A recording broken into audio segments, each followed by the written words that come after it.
Bismillahirrahmanirrahim. Allahumma ja'alna fahman ka fahmin nabiyyin wa hifdzan ka hifdzil mursalin wa ilhaman ka ilhamil malaikatikal muqarrabin bi rahmatika arhamar rahimin. Qala al-musannif rahimahullah wa nafa'ana Allah bihi wa bi ulumihi wa amatana bi barakatihi fid dharain amin. Anara dhawahira bi anwari asarihi. Anara dhawahira, Allah menerangi beberapa sesuatu yang zahir, artinya yang terwujud, yang tercipta, yang bisa dilihat oleh mata. Di anwari asari, dengan beberapa cahaya pengaruh sifatnya Allah. Wa anara saraira, dan Allah menerangi beberapa hati nurani. Di anwari ausofi, dengan beberapa cahaya sifatnya Allah. Di ajli dalika, karena yang demikian itu afalat anwarud dhawahir, maka padam beberapa cahaya zahir. Walam ta'ful anwarul qulubi wasyara'ir, akan tetapi tidak padam beberapa cahayanya hati dan hati nurani. Walidhalika qila, karena itulah dikatakan inna syamsan nahari taghrubu bilailin. Sesungguhnya matahari di siang hari itu tenggelam disebabkan malam. Wa syamsal qulubi laisa taghibu, akan tetapi mataharinya hati atau hati yang berkilau laksana matahari, laisa taghibu, itu tidak pernah tenggelam, tidak pernah padam. Analog dhawahira, Allah menerangi beberapa yang zahir. Al-mukawanat, artinya beberapa perkara yang tercipta. Minas samawati, dari beberapa langit. Wal aradina, dan beberapa bumi. Ja'alaha, artinya menjadikan terhadap sesuatu yang terwujud muniratan, terang. Di anwari asari, dengan beberapa cahaya pengaruh sifatnya Allah. Asari ausofi, artinya beberapa. Asar itu bisa pengaruh, bisa bekas, bisa asar itu bayangan. Asari ausofi, beberapa pengaruh atau bekas sifat-sifatnya Allah. Di anwaril kawakib, dengan beberapa cahaya bintang. Min syamsin, yaitu berupa matahari. Matahari itu sejenis bintang. Wa qamarin, rembulan, wanujumin, dan beberapa bintang. Allati hiya asarun, yang terjadi karena pengaruh-pengaruh sifatnya Allah. Pengaruh-pengaruh sifatnya Allah min qudratin, dari sifat qudrat. Allah punya sifat qudrat, dengan sifat qudratnya wa iradatin, dan iradah. Dengan sifat kuasa, qudrat, iradah, sifat menghendaki, Allah menciptakan matahari. Dengan cahaya matahari itu akhirnya alam itu menjadi terang. Seandainya enggak ada matahari, maka alam itu menjadi gelap.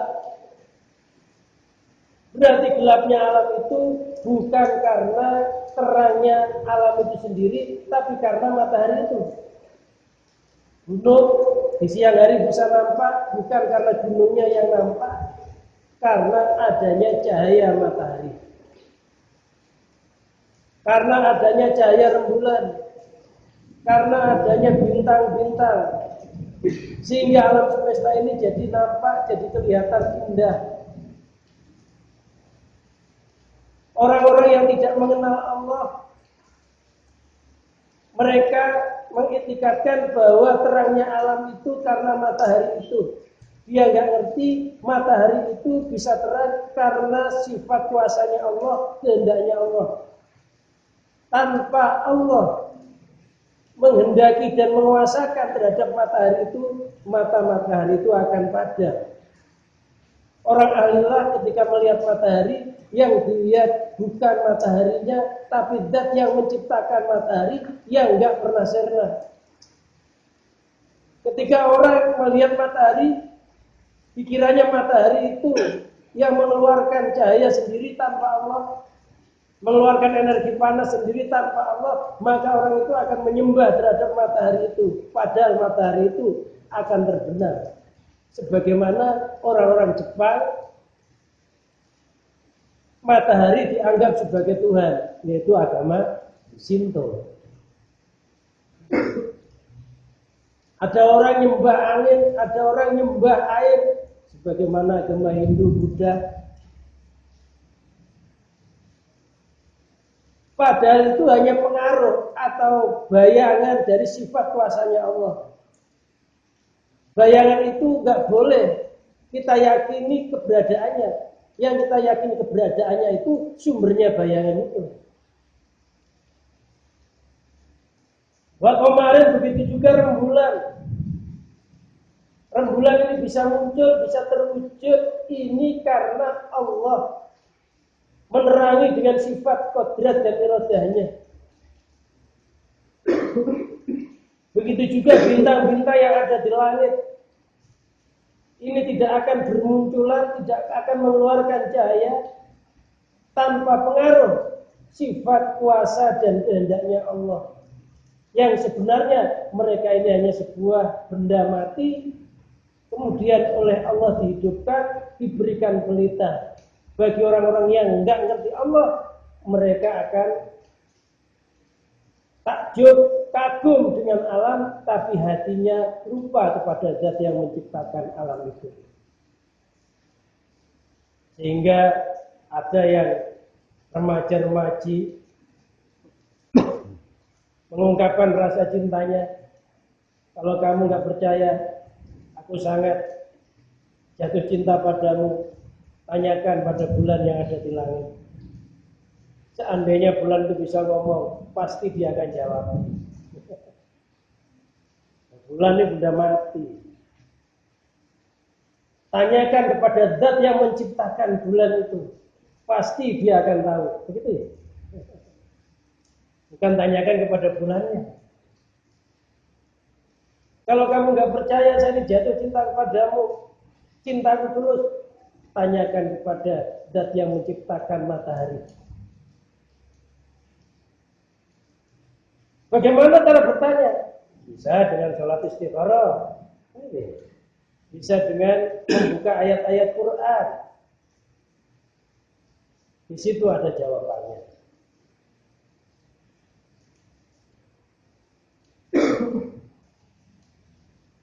Kata Abid, tanyakan kepada rumput yang bergoyang. Rumput bergoyang itu kenapa terjadi bencana? Tanyakan kepada rumput yang bergoyang. Maksudnya tanyakan kepada ulama yang terus bergoyang dengan kalimat la ilaha illallah.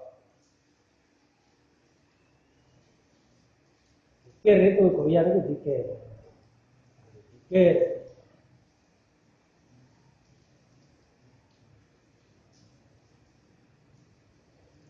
Jadi semuanya itu hanya asar atau pengaruh dari sifat kuasanya Allah, ditunjukkan bahwa Allah itu Maha Kuasa. Saya itu loh mampu membuat matahari, mampu membuat bulan, mampu membuat bintang, mampu membuat langit dan bumi. Lantas saya kasih cahaya supaya kamu bisa melihat langit dan bumi tersebut. Wa hinaidin narul mukawanat. Karena adanya matahari, bintang, maka kita bisa melihat sesuatu yang terwujud ini. Semuanya itu bisa kelihatan karena adanya cahaya. Maka kita ini butuh kepada cahaya. Dohir kita ini butuh kepada cahaya. Orang nggak pernah kena cahaya matahari akan menjadi kuning. Ketika kita tanam, pasti dia akan langsung mencari cahaya. Benih kita tanam dalam bumi, dia tumbuh, maksudnya mencari cahaya. Semuanya butuh cahaya, sesuatu yang zahir butuh kepada cahaya zahir. Ada kalanya butuh cahaya matahari, butuh cahaya bintang, butuh cahaya bulan.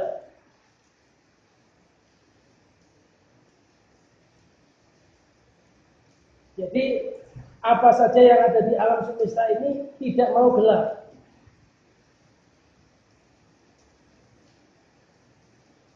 Semuanya pengen terang. Kita mati lampu hanya 1 jam, mungkin kita mengharap-harap kapan terangnya lampu itu.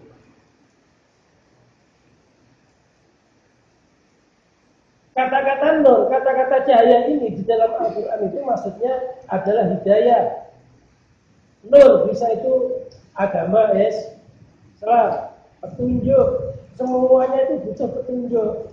Orang yang tidak butuh petunjuk itu akan bertempat di dalam kegelapan. Gelap artinya sesat, cahaya artinya hidayah. Ya Allah, turunkanlah hidayahku ke dalam hati, turunkanlah cahayamu ke dalam hatiku. Maknanya ya Allah, turunkanlah hidayahmu ke dalam hatiku, ajarilah hatiku ilmu-ilmu yang bisa menghantarkan mengenalimu. Terangilah hatiku, itu maksudnya bukan hati kita diterangi kayak lampu begitu.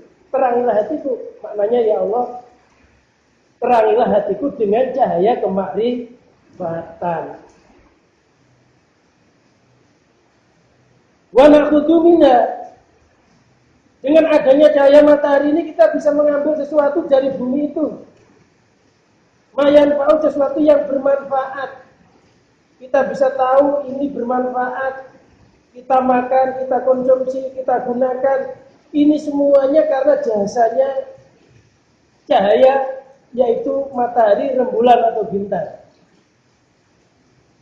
Bagi orang yang nggak ngerti, pikirannya matahari itu timbul sendiri, bulan timbul sendiri, bintang timbul sendiri. Akhirnya mereka mengkultuskan terhadap matahari, bintang, dan rembulan. Orang mukmin sejati ketika mengambil manfaat di bumi ini, karena adanya cahaya matahari, hatinya bersyukur, alhamdulillah ya Allah, zat yang menciptakan matahari yang bisa menyinari alam, sehingga saya bisa mengambil manfaat alam itu. Syukurnya bukan kepada matahari, tapi kepada zat yang menciptakan matahari. Wa natarazu amma yadur, dengan adanya cahaya tersebut kita bisa menjaga dari sesuatu yang bahaya. Itu jurang. Kita ngerti ada jurang, itu karena ada cahaya. Kalau nggak ada cahaya, kita bisa bablas. Ini tembok, karena adanya cahaya kita ngerti. Ini duri, ini nggak boleh dimakan, ini boleh dimakan. Ini semuanya karena adanya cahaya. Kalau cahaya itu, ya karena adanya matahari, bulan, dan bintang. Jadi Allah menerangi alam semesta ini dengan cahaya matahari, bintang, dan bulan. Bintang, matahari, bulan itu timbul dari sifat, pengaruh sifat kuasanya Allah, sifat kehendaknya Allah. Wa anara sarair, Allah menerangi beberapa hati nurani. Hati kita juga diterangi oleh Allah. Kalau jasad kita ini diterangi oleh Allah melalui cahaya matahari, bintang, bulan, Allah juga menerangi hatinya orang-orang mukmin, hatinya orang-orang ahli makrifat. Wa huwa batinul qalbi. Yang namanya sir itu adalah batinnya hati, atau dinamakan hati nurani. Hati yang isinya adalah cahaya. Kama marah, sebagaimana keterangan yang telah lewat. Di anwari al-sofi, dengan beberapa cahaya sifatnya Allah. Bukan pengaruhnya, bukan pantulan dari cahaya itu, tapi langsung cahaya sifat-sifatnya Allah. Jadi kalau hati itu dipantuli oleh Allah langsung dari beberapa cahaya sifatnya Allah. Kalau alam semesta ini pantulan dari beberapa cahaya sifatnya Allah. Maka alam itu laksana bayangan, hanya sebentar. Bil ulumi dengan beberapa ilmu al-irfaniyati yang bangsa kemakrifatan. Allah menerangi hatinya orang mukmin, orang arif dengan ilmu-ilmu kemakrifatan. Tandanya orang itu hatinya diterangi dengan ilmu kemakrifatan, orang itu setiap langkahnya ingat kepada Sang Penciptanya. Ketika berjalan mengenal yang menjalankan dia itu Allah. Ketika dia mengenal bahwa yang mendiamkan dia itu Allah. Ketika bangun mengenal bahwa yang bikin dia bangun Allah, bikin tidur Allah, bikin kaya Allah, bikin melarat Allah. Pengenalan itu hanya ada di dalam hati. Itu tandanya Allah memberikan ulumul irfaniyah. Kalau orang nggak dikasih ulumul irfaniyah, dia hanya mengenal cahaya-cahaya zahir aja. Kenal alam, nggak kenal yang menciptakan alam. An-nasi'ati antajali al-sofi. An-nasi'ati yang timbul antajali al-sofi dari nampaknya beberapa sifatullah. Ala qulubul arifin, mestinya ayatnya panjang. Atas beberapa hatinya orang alim ma'rifat, arifin. Fatil kal saroiru, cahaya-cahaya hati nurani tersebut. Saroirul arifin.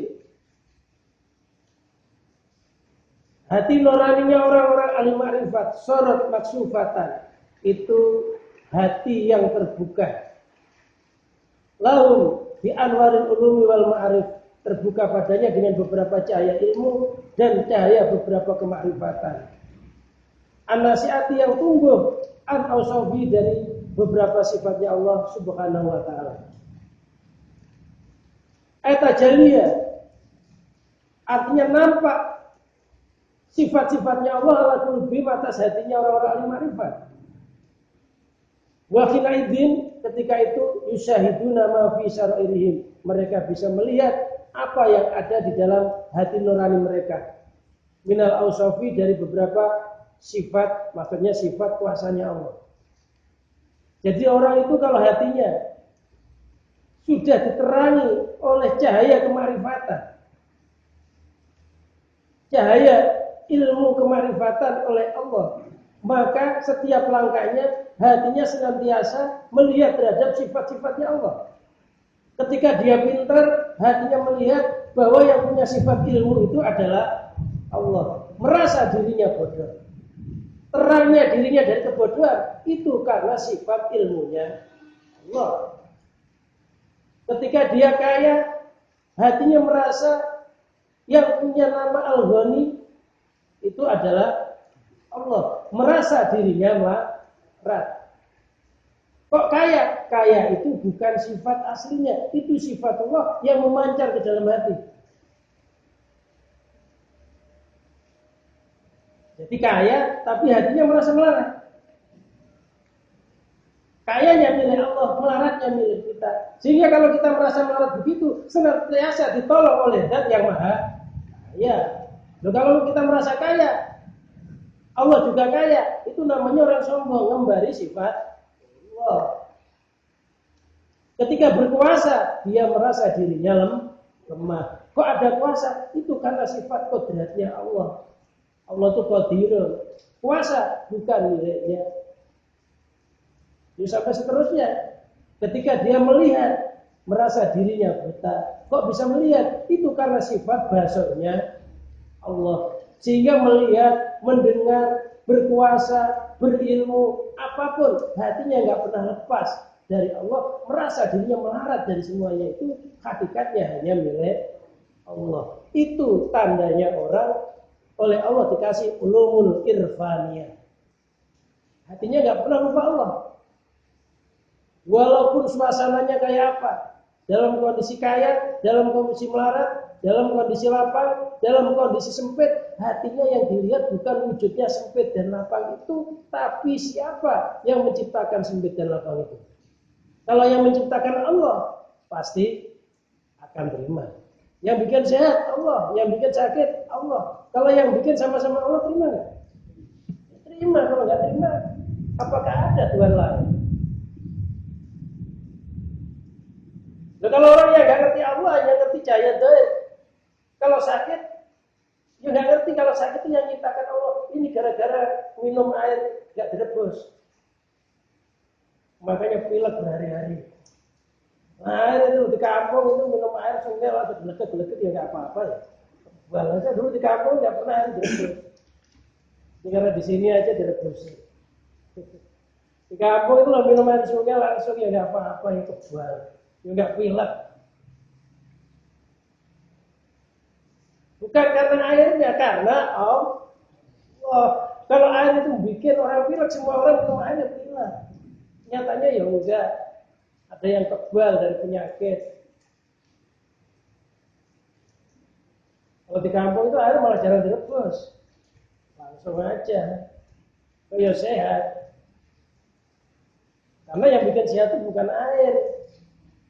Allah yang punya nama Al-Asyafi, zat yang maha menyembuhkan, Al-Afi, zat yang maha memberikan kesejahteraan. Makanya dalam Al-Quran diterangkan, kalau kamu takut bahaya sesuatu, kalau kamu konsumsi, kok takut terkena imbas negatifnya, baca aja Bismillahirrahmanirrahim, la yadurru ma'asmi syarun fil ardi wala fis samai wa huwa samiul alim. Baca itu, imbas racunnya hilang. Itu ayat untuk nangkal racun. Dan nggak terapi, wajar racunnya udah hilang. Terapi malah mencret, malah mati. Al-Quran udah kasih. Kalau kamu takut bahaya baca Bismillahirrahmanirrahim, la yadurru ma'asmi syarun fil ardi wala fis sama wa huwa samiul alim. Dengan menyebut nama Allah, tidak ada bahaya yang terjadi di kolong langit, di kolong bumi. Al-Quran itu kan obat ya. Wa nunazzilu minal Qur'ani ma huwa syifaa'un wa rahmatul lil mu'minin. Kami turunkan Al-Quran sebagai rahmat dan sebagai obat.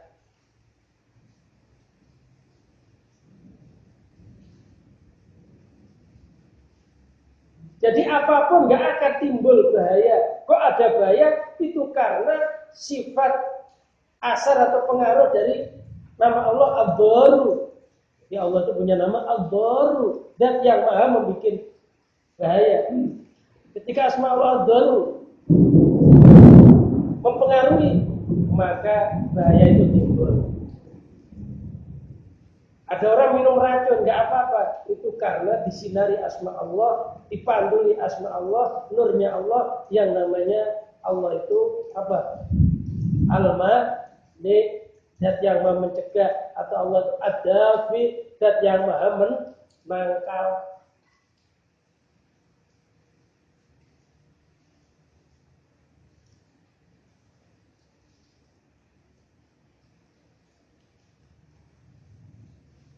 Wa yatarizuna amma yadulun, dengan cahaya kemakrifatan tersebut yang diletakkan oleh Allah ke dalam hati nuraninya orang mukmin sejati, maka mereka bisa menjaga dari sesuatu yang membahayakan terhadap hati. Apa?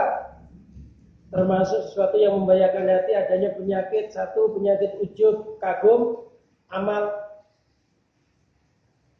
Dua, ada penyakit namanya kibrun, merasa besar diri.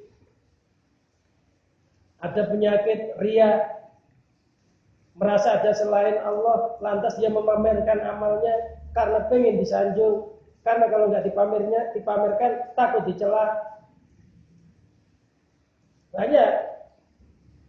Dengan adanya cahaya itu akhirnya hatinya terjaga dari sesuatu yang membahayakan, rusaknya hati. Sebagaimana adanya cahaya matahari itu kita bisa melihat sesuatu yang membahayakan terhadap diri kita.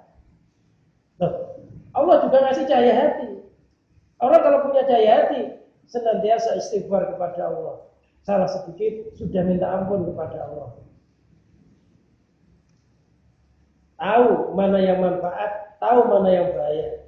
Wa yatasifuna bima yanfa'uhum. Mereka disifati dengan sesuatu yang bermanfaat.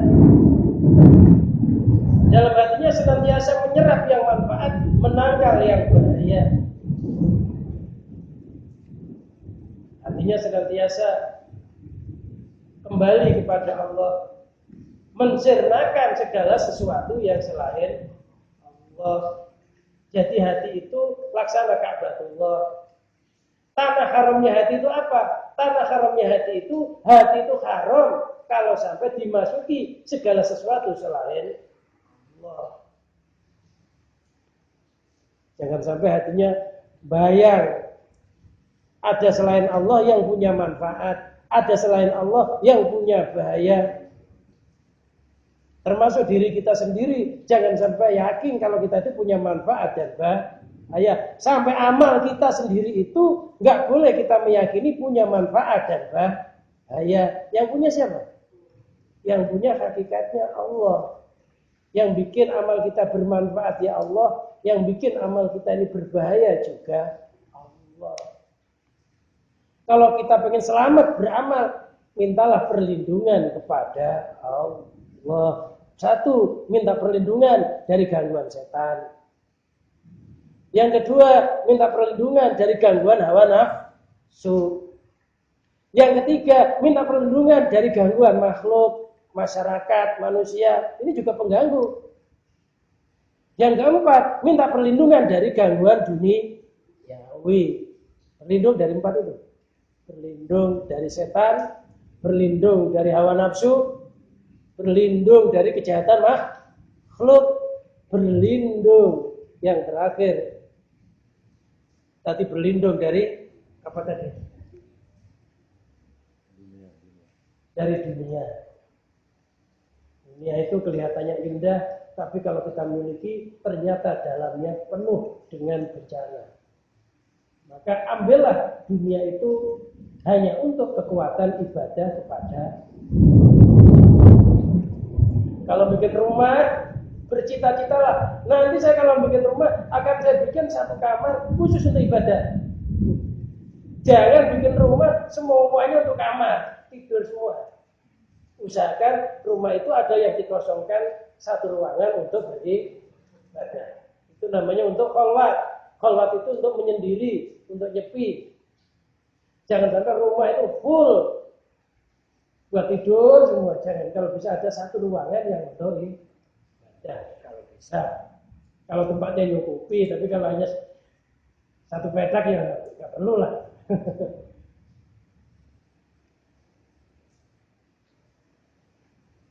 Nah, rumah yang ada ruangan untuk ibadah itu gambaran dari baiti jannati, rumahku adalah rumah gede tapi nggak ada tempat ibadah, itu jangan. Kecuali kalau rumahnya nempel musola nggak apa-apa.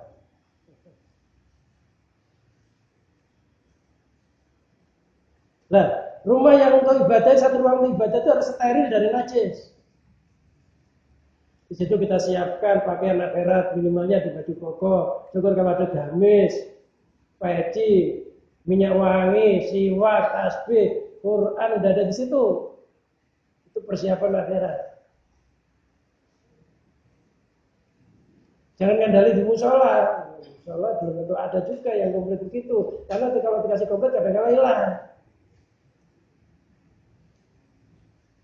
Kalau dikasih Qurannya bawa pulang, ya salah juga.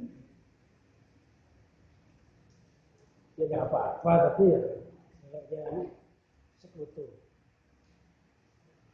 Jadi bermohonlah kepada Allah, berlindunglah dari Allah hati kita supaya satu tidak kena bahayanya hawa nafsu, yang kedua tidak kena bahayanya setan, yang ketiga tidak kena bahayanya apa tadi? Makhluk, yang keempat tidak kena bahayanya dunia. Itu nggak boleh masuk ke dalam hati.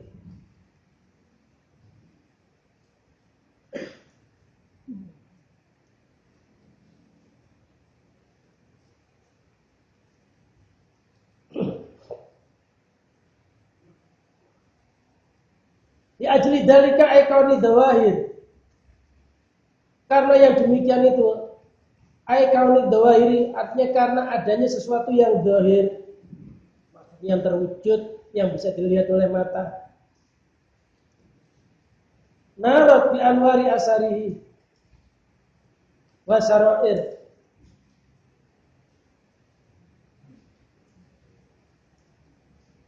Narat cahaya-cahaya dari tadi bisa nampak karena diterangi oleh cahaya-cahaya pengaruh sifatnya Allah. Kata-kata asar itu bekas. Bekas itu sama dengan bayangan. Jadi dunia ini bisa nampak karena pantulan dari sifat-sifatnya Allah. Mantul aja. Kalau pantulan itu berarti bukan cahaya asli. Bukan. Cahaya pantulan itu bukan asli. Kalau kita bercermin, di dalam cermin itu ada gambar kita, itu namanya pantulan. Itu bergerak nggak? Kelihatannya bergerak, tapi bukan gerak aslinya. Kalau kita tertawa, dia tertawa, tapi tertawanya gambar yang ada dalam cermin itu bukan tertawa yang asli. Begitu juga alam ini. Ketika terjadi panas, panas itu bukan panas yang asli dari matahari itu, tapi timbul dari kuasanya Allah. Sama, alam itu kayak bayangan yang ada dalam cermin. Ada, tapi hakikatnya nggak ada. Gerak, tapi hakikatnya tidak gerak. Yang gerak siapa? Ya yang bercermin. Jadi alam itu kayak pantulannya. Maka Sunan Kalijaga menyontohkan wayang. Wayang itu artinya bayangan. Wayang itu berarti bayangannya kuasanya dalang. Ya sebenarnya nggak bisa bergerak sendiri. Untuk kulit. Kalau yang golek ya kayu.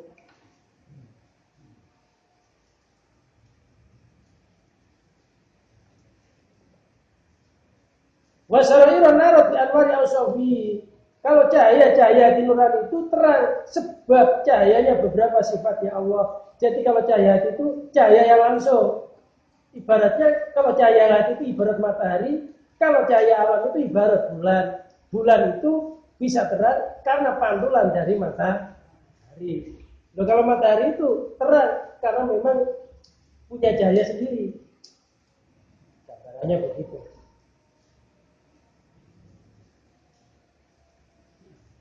Bal anwarul ula nasihatun anil hadis. Cahaya dhahir itu timbul dari sesuatu yang baru, yaitu matahari itu baru, tadinya nggak wujud, oleh Allah diwujudkan sehingga alam jadi terang. Bulan itu tadinya nggak wujud, oleh Allah diwujudkan sehingga alam kalau malam jadi nampak. Itu bukan cahaya yang asli. Suatu saat akan sirna. Cahaya alam itu cahaya simbolis. Maka orang bersandar kepada alam itu bersandar dengan sesuatu yang enggak menetap, yang simbolis. Wasaniyatu anil qadim, sedangkan yang cahaya yang kedua itu timbul dari zat yang maha qadim, yang maha dahulu tanpa ada yang mendahului. Jadi Allah itu menyinari hatinya orang mukmin itu langsung dari cahaya sifatnya. Kalau alam itu disinari dari pantulan cahaya sifatnya, yaitu melalui sifat kodrat ditunjukkan supaya orang itu percaya secara mata. Afalat ghobat wa dhahabat anwarud dhawahir. Afalat tenggelam, ghobat artinya terbenam, wa dhahabat hilang, anwarud dhawahir beberapa cahaya dhahir. Cahaya alam ini akan hilang ketika matahari tenggelam. Cahaya bulan akan hilang ketika timbulnya siang. El-kawakib artinya beberapa bintang. Fayadhabu nuru syamsi fil lail. Maka cahaya matahari itu akan hilang disebabkan adanya malam.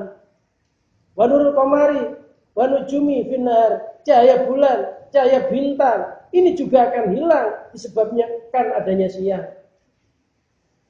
Wa nisbatu dzalika nur ila dhawahir bi itibari kaunihi munawwiran lahu. Penyadaran cahaya terhadap barang-barang yang zahir itu mengambil ungkapan bahwasanya alam semesta ini bisa nampak karena adanya cahaya zahir.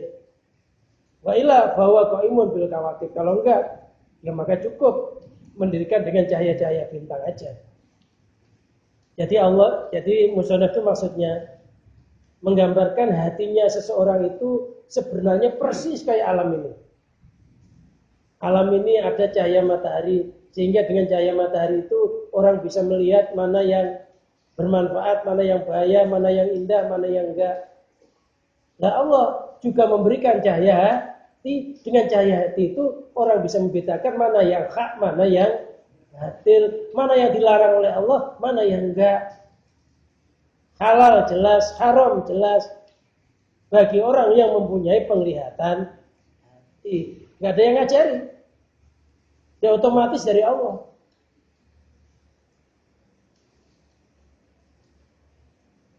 Jadi hati yang bisa membedakan yang hak dan yang batil, itulah yang dinamakan hati yang diberikan cahaya batin oleh Allah, yaitu cahaya nuraniya.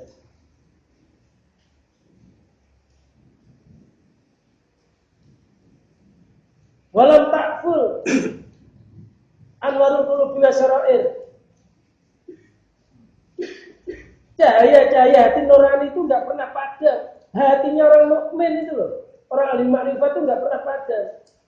Ketika dia sakaratul maut, kalau hati kita ini senantiasa tauhid kepada Allah, nyandar kepada Allah, enggak pernah lepas kepada Allah, suka Allah, duka ya Allah, kaya Allah, melarat Allah. Ketika kita mati, cahaya itu akan memberikan reaksi, nerangi. Ketika iblis ganggu karena ada cahaya hati nurani, maka kita tahu itu iblis, itu setan, itu gangguan, itu bukan jalan saya. Tapi bagi hati yang gelap, ketika mau mati di alam barzahnya, ketika sakaratul maut, dia nggak tahu ini jalan raudhah apa jalan kubra. Ini jalan yang menuju ke neraka, jurang neraka, apa jalan yang menuju pertamanan surga, nggak tahu. Ketika di alam kubur, jadi mudah-mudahan diterangi kuburnya ini gitu ya. Maksudnya diterangi kuburnya mudah-mudahan hati nuraninya, cahayanya nyala. Mudah-mudahan cahaya kemakrifatannya orang itu tetap hidup ketika di alam kubur. Bukan cahaya itu kayak lampu begitu alam kuburnya. Yang namanya kuburan kalau kita lihat pasti gelap. Terang itu karena cahaya hati kita itu. Cahayanya hati mancar kepada cahaya roh.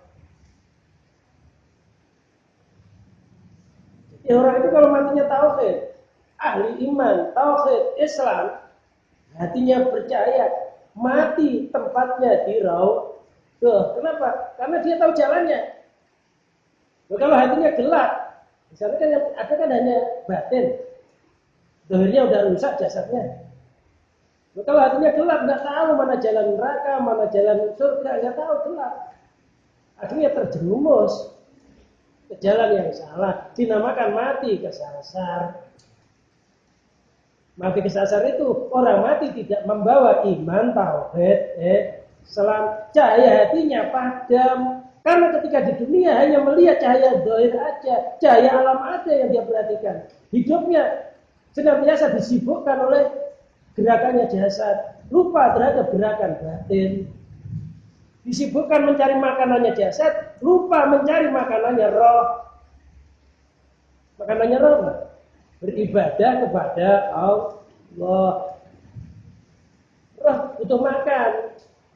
Minimalnya sholat 5 waktu sehari semalam. Rohnya makan.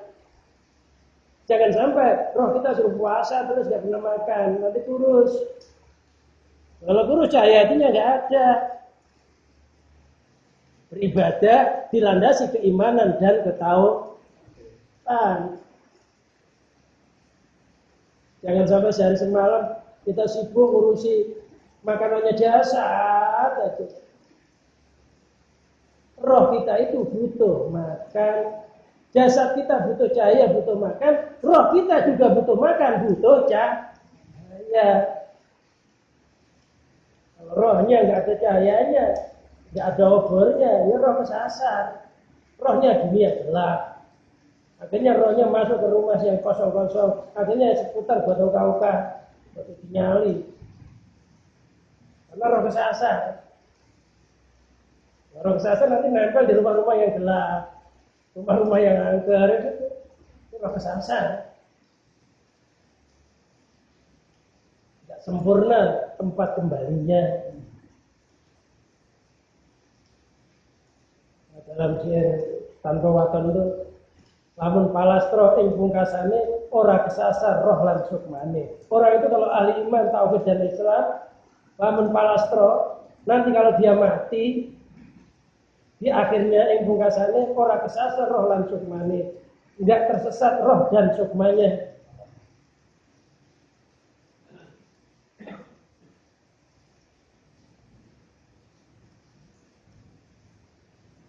Utuh, ulese, kain kafannya utuh, jasadnya utuh, utuh mayite lan ulese. Jasadnya nanti kalau mati utuh, nggak dimakan rakyat, maksudnya utuh. Kain kafannya utuh. Karena apa? Karena cahaya hatinya nutupi terhadap cahaya fisiknya. Itu kata syair tanpa waton. Lamun palastro ing pungkasane ora kesasar roh lan sukmane.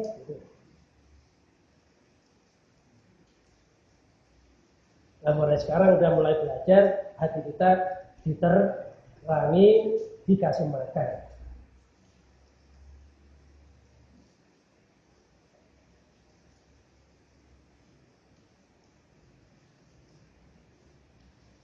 Al-naru an-nasi'atu. Artinya cahaya-cahaya yang timbul an-musyahadati sifatil qadimah, dari menyaksikan sifat-sifat Allah yang qadim, allati la tazulu, yang enggak pernah sirna. Allah itu sifatnya qadim azali. Qadim azali itu dahulu tanpa ada yang mendahului. Sifat Allah itu asli, bukan sifat yang nimbul barusan. Kalau sifat kita ini baru, kita punya kuasa, asalnya kita lemah, baru bisa punya kuasa. Sifat ilmu kita, pintar kita baru, asalnya kita bodoh, diajari, jadi ngerti, namanya baru. Loh, kalau Allah itu nggak diawali dengan kebodohan, nggak diawali dengan kemelaratan, itu sifat Allah.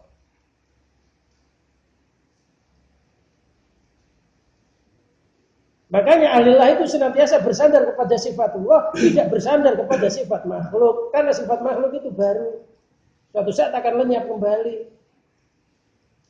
Allati la tazulu, yang nggak pernah hilang. Wa ma yansau anil qadimi. Dan segala sesuatu yang timbul dari sifat qadim, la yazulu, itu nggak pernah hilang. Wa inama yatrau alai tadhiyatuhu bil awsafil basariyah. Hanya saja terjadinya sifat yang baru. Yang orang-orang ahli ma'rifat itu ditutupi dengan sifat manusianya. Binisbatil arifin, lainnya dengan sifatnya orang-orang ahli ma'rifat. Yang sebenarnya setiap orang itu punya cahaya nurani. Hanya saja karena keyakinannya terhadap makhluk ini terlalu tebal. Nyangka kalau makhluk itu punya manfaat, nyangka kalau makhluk itu punya bahaya, nyangka kalau akalnya itu bisa mewujudkan sesuatu, nyangka kalau ilmunya itu bisa mewujudkan sesuatu, ikhtiarnya bisa menghasilkan sesuatu. Sangkaan itulah yang menjadikan tertutupnya cahaya hati, sehingga nyandar kepada kekuatan zahir. Kalau orang ahli ma'rifat beda. Kalau kita misalkan mau mencari kerjaan, hati kita, ya Allah, saya nyari kerjaan ini sebenarnya kerjaan yang akan saya cari itu sudah ditentukan olehmu di dalam lauhul mahfuz. Saya akan berjalan ke sana, jalan saya juga dalam ketentuanmu. Sebelum saya berjalan, itu sudah kau tentukan di dalam lauhul mahfuzmu. Keberhasilan saya nanti itu juga dalam ketentuanmu. Lantas dia berjalan dengan berdoa, Bismillah tawakkaltu 'ala Allah, la haula wala quwata illa billah. Artinya gaib dulu. Nah, kalau orang yang nggak ngerti Allah, jalan dulu. Kalau berhasil, ini dari Allah. baru sadar. Kalau gagal, saya sendiri. Beda kan ya? Jadi kalau berhasil, alhamdulillah. Kalau nggak berhasil, ngeluh. Kenapa? Karena merasa usaha timbul dari dirinya sendiri. Nggak ngerti sebelum dia usaha itu sudah ditulis oleh Allah di dalam Lauhul Mahfuz. Sudah ada catatannya, hidup hanya sekedar menjalani ketentuan Allah. Kita ngaji itu sudah ada tulisannya dulu. Nanti jam sekian ketemu di Musola Al-Amin, nanti turun hujan, ya udah ada. Hujan berangkat aja, ditolong oleh Allah, ya udah ada. Ada hujan kemulan, ya ada. Sudah ada tulisannya. Maka apabila ditentukan baik, bersyukurlah. Apabila ketentuannya jelek, berlindunglah. Jangan sampai terulang kedua kali. Beda nggak? Orang ahlilah sama enggak? Beda. Orang ahlilah sebelum berjalan hatinya sudah tergoib. Melihat ketentuannya Allah di dalam Lauhul Mahfuz. Sinetron itu sebelum diperankan itu udah ada tulisannya belum? Begitu. Hidup itu ya sinetron itu. Sebelum dia main itu sudah ada adegannya. Kamu nanti harus begini sudah ada. Nggak boleh menselisih, nolak. Kamu nanti tertawa, cemberut, pecah. Kamu nanti harus cemberut, tertawa-tawa, jadi pecah juga. Kamu nanti harus terbunuh, enggak mau saya sakti, itu pecah. Yang mati harus mati. Yang takdirnya bunuh harus membunuh. Semuanya itu sudah ada ketentuannya. Nah, orang ahlilah itu sebelum bergerak hatinya sudah gaib, sudah kembali kepada Lauhul Mahfuz. Itulah yang dimaksud alladzina yu'minuna bil ghaibi, orang-orang yang beriman kepada gaib. Menurut ahli marifat gaib itu. Wa yuqimuna shalah, mereka mendirikan sholat, bukan sholat tapi mendirikan sholat. Gak setiap orang sholat mesti mendirikan sholat. Kalau namanya mendirikan sholat itu jasadnya sholat, hatinya senantiasa nyandar kepada Allah. Merasa yang bikin berdiri Allah bisa baca Fatihah, Allah bisa ruku, Allah bisa sujud, Allah selesai. Yang bikin menyelesaikan juga hakikatnya Allah. Itu namanya mendirikan sholat. Kalau sholat, yang penting ya sholat, nggak usah memperhatikan itu. Nggak setiap orang sholat mesti mendirikan sholat. Kalau orang mendirikan sholat itu artinya harus ini wajah tu wajah. Ya sesungguhnya aku hadapkan diriku kepada zat Alladzi fatara samawati wal ardi, yang menciptakan langit bumi. Inna sholati, sesungguhnya sholatku, wa nusuki, ibadahku, wa mahyaya, hidupku, wa mamati, matiku lillahi milik.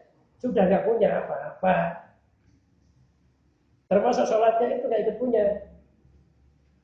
Habis sholat nggak bangga dengan sholatnya, karena sholat anugerahnya. Itu namanya yuqimunas alladzina yu'minuna bil ghaibi wa yuqimunas sholata wa mimma razaqnahum yunfiqun. Kalau punya rezekinya ya dizakati. Ya sebagian diinfakkan untuk menegakkan agama Allah. Terangkan yang begitu itu wa ulaika humul muflihun, mereka itu orang-orang yang berbahagia, bahagia dunia, bahagia akhirat. Sempalan ayatnya kepanjangan nanti dibaca semua. Lain kalau gaib syariat, kalau gaib syariat itu surga itu gaib. Nabi Adam sebelum di bumi ini dari surga, gaib itu udah nyata ada. Gaib enggak? Gaib Nabi Adam aja udah ke sana. Nyata, nggak gaib lagi. Jadi gaib itu membayangkan sebelum kita diciptakan itu ketentuannya sudah ditentukan dahulu oleh Allah. Hati kita bisa ke sana.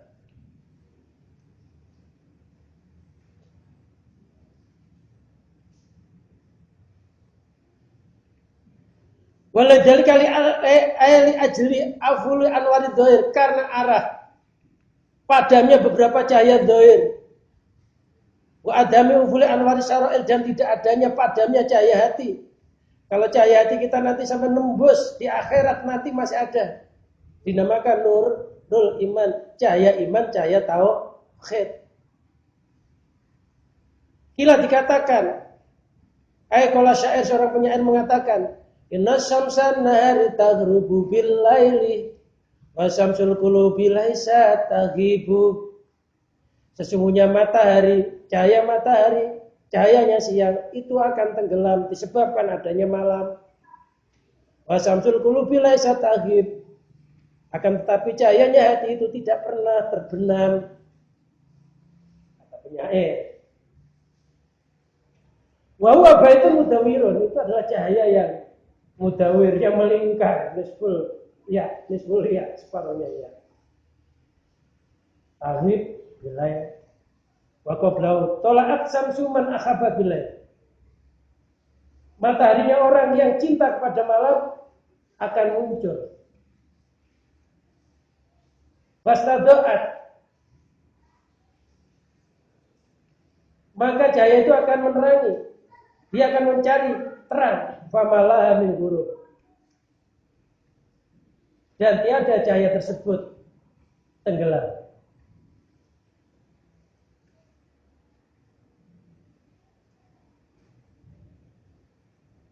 Wa bihadza tamyun, ini adalah mengingatkan ala anal umurul baqiyah, ya allati yang bagi ayat tabatobiyah.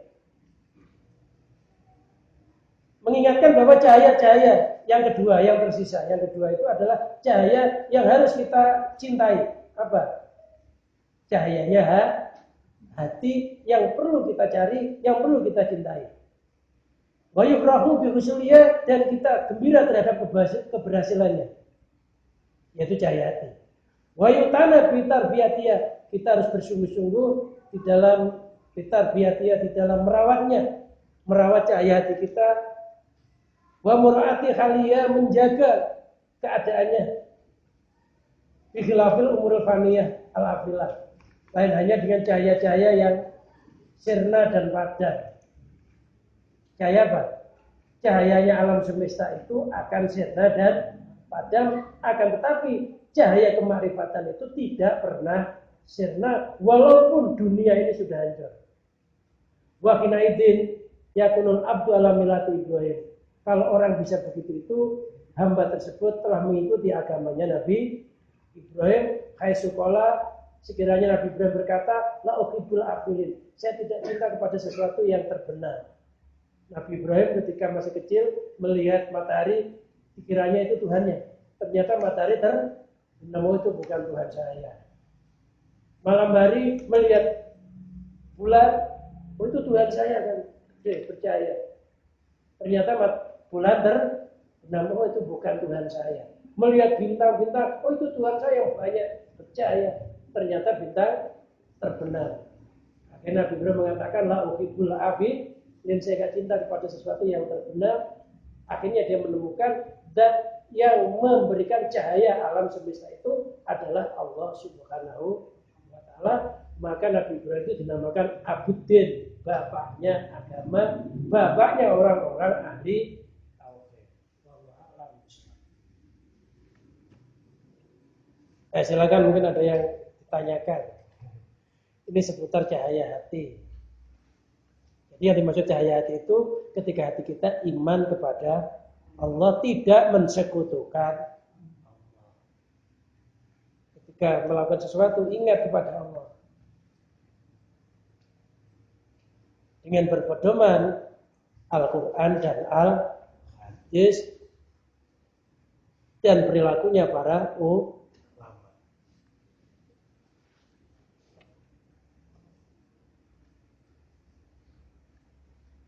Nah, nggak ada. Kalau nggak ada kita tutup. Mudah-mudahan apa yang kita kaji pada malam hari ini Allah menolong kita. Mudah-mudahan kita tidak tergiur dengan kebiarnya dunia ini, tapi tergiur kepada zat yang menciptakan indahnya dunia ini, cahayanya dunia ini.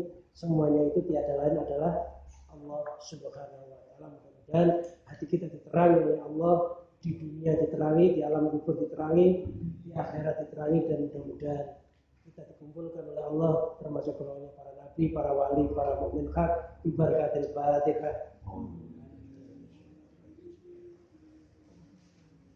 Ar-Rahmanir Rahim.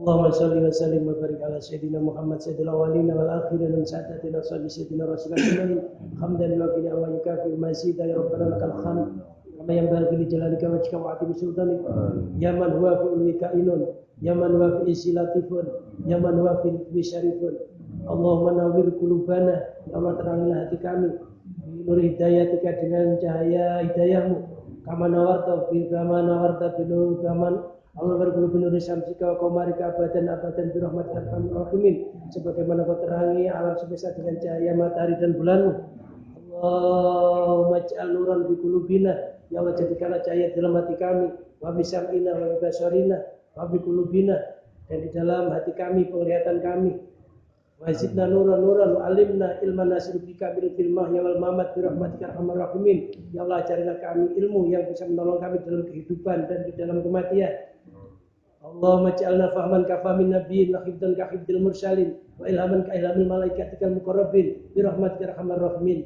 Rabbana atina fid dunya hasanah wa fil akhirati hasanah wa qina adzabannar sallallahu ala sayyidina Muhammadin wa ala alihi wa sahbihi wa barik wa sallim wa akhiru da'wana alhamdulillahi rabbil alamin wassalamu alaikum warahmatullahi wabarakatuh. Waalaikumsalam.